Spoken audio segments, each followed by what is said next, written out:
L'abandon du Mont Blanc n'a pas été facile à digérer pour Philippe Bugalski. Alors au Touquet, le pilote Citroën avait à cœur de prendre sa revanche. Ce qu'il fit d'ailleurs au cours des 4 premières spéciales en tenant à distance Simon-Jean Joseph.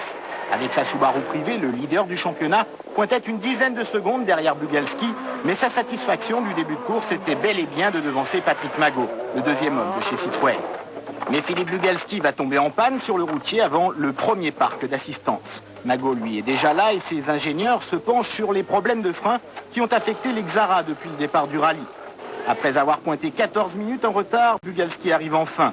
La défaillance de sa pompe à essence va lui coûter 2 minutes 20 de pénalité et permettre à Simon-Jean Joseph de prendre la tête de la course. Reparti en 9e position, Bugalski n'est pas homme à lâcher prise. Au cours des 5 dernières spéciales de cette première étape, Bug réalise à chaque fois les meilleurs temps au prix d'une attaque des grands jours.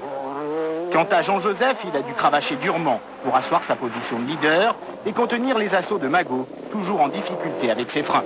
Effectivement, ça se joue à la seconde, donc, mais tout peut arriver. Moi, je peux faire 20 secondes, c'est rien, mais à la régulière, c'est vrai que 20 secondes, c'est un avantage qui n'est pas négligeable. Et je préfère que ce soit moi qui ai 20 secondes d'avance que de retard. Je pense que tout est jouable demain, mais il va falloir cravacher quand même. Et là, ce soir, les 2 dernières spéciales, on a pris vraiment pas mal de risques.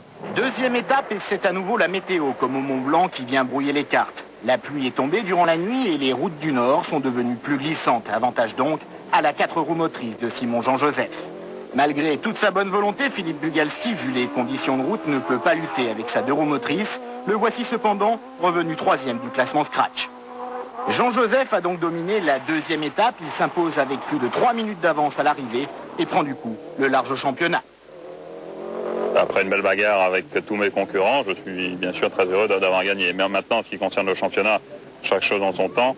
Le championnat, c'est encore 3 courses. Il y a une grosse équipe qui se bat aussi contre moi, avec moi pour le championnat. Donc rien n'est encore fait. Et sincèrement, je n'y pense pas encore. Voilà. Un championnat qui pour l'instant tourne en sa faveur. D'ailleurs, chez Citroën, on a tactiquement sacrifié Magot au profit de Bugalski. Sinon, je vais pointer 15h05 et 1h23, 16h28. Au dernier contrôle horaire, en effet, Michel Perrin, le navigateur de Magot, a donc pointé en retard. Et du coup, Magot est écopé d'une pénalité, ce qui permet à Bugalski de prendre les points de la 2e place finale.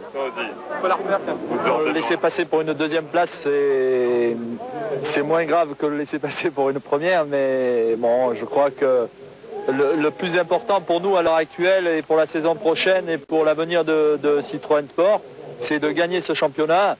Et je pense que Philippe est mieux placé que moi, d'après les calculs qu'a fait Guy Fréquelin.